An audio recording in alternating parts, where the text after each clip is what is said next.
Craig from Multiplay. I did get your name right. Okay, so I am here with Craig from Multiplay, the head man, the guy who's made all of this possible.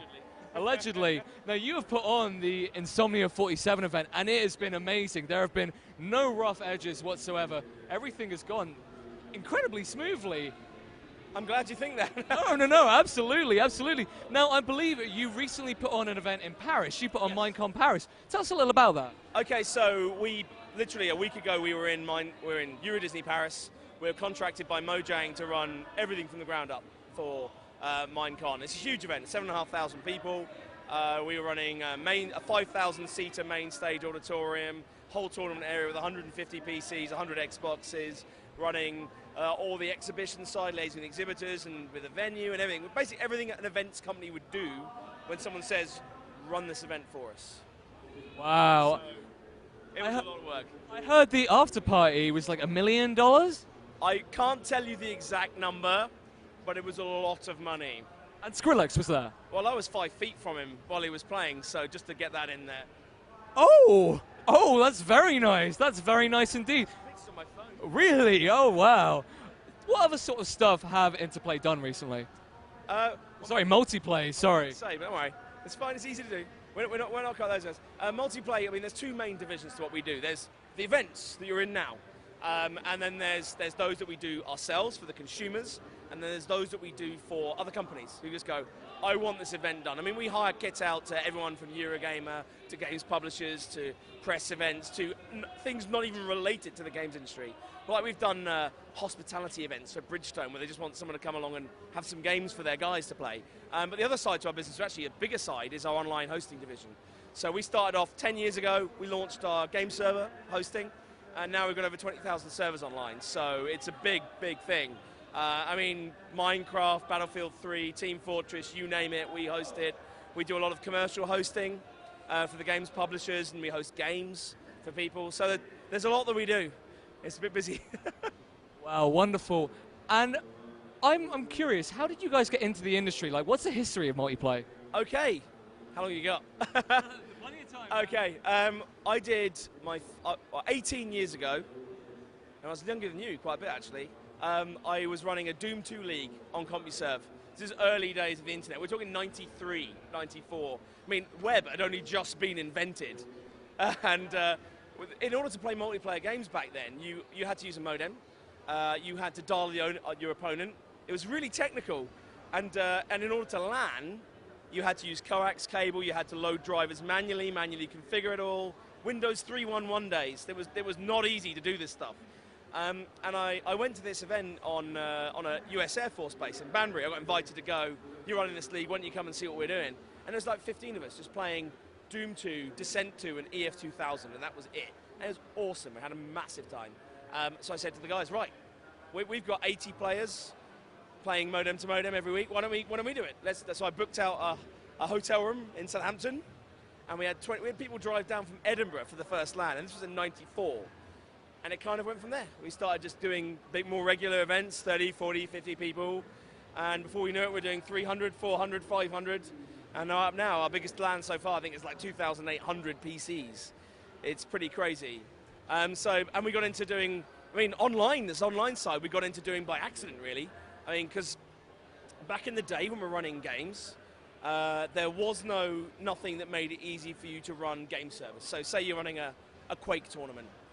You want to launch 20 Quake servers, all passworded, and you want to get people to join them to play their 1v1 matches. It's like, in the early days, you had to do that all manually.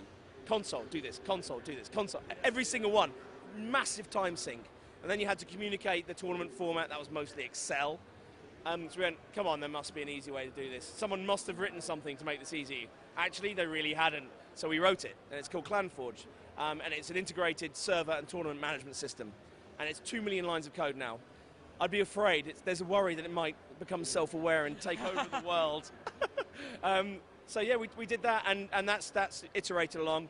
The guys were saying to us, well, you're running this server farm of like 50 machines across all these games for weekend. Why aren't you doing this online? I'd rent servers from you. And we're like going, okay. And just went, and we launched it online. And before we knew it, within a couple of years, we were one of the biggest in Europe. And now we're one of the biggest in the world. So with servers across all 5 continents. So it's pretty crazy. Well, you're clearly a very, very successful businessman, but there's another subject I want to talk to you about, another type of life entirely. EVE Online. Okay. Tell me about that. Ego. No, honestly, I really got into EVE Online. I mean, occasionally I get to play games, now and then. Last year I've not had any time at all because it's been so crazy. But yeah, I spent a good 3 or 4 years really getting to EVE Online in my spare time. Big alliances, getting involved in huge space battles. It's a lot of fun. That's why I still organise the EVE meet at the i47. I've still got all my accounts being paid for. I log in occasionally to play them. I really should think about that because it's a lot of money still. But it's a lot of fun. Out of curiosity, just for the people back home who maybe don't know what EVE Online is, can you give a quick rundown? Because it's a very, very, it's daunting. When you learn what EVE Online is, it's daunting. They talk about EVE Online being a learning cliff. And there's this lovely little graphic of like this cliff with people like hanging off the edge of it, and then World of Warcraft doing a nice steady curve. It's really not easy to learn EVE Online. I only got into it because at one of our LANs, I sat down and someone was playing it next to me. I said, that looks awesome, because a big Elite fan in the early days on the BBC Micro, the original Elite. I said, that looks like Elite Online, massively awesome. But it took them 2 hours of sat next to me, explaining what to do and everything, and that was what got me into it. Once you was in, you're hooked, that's it. There's no escape. But no, it's basically a sandbox. So think 4,500 systems in space, safe areas, not so safe areas, completely unsafe areas, and you can do what you want.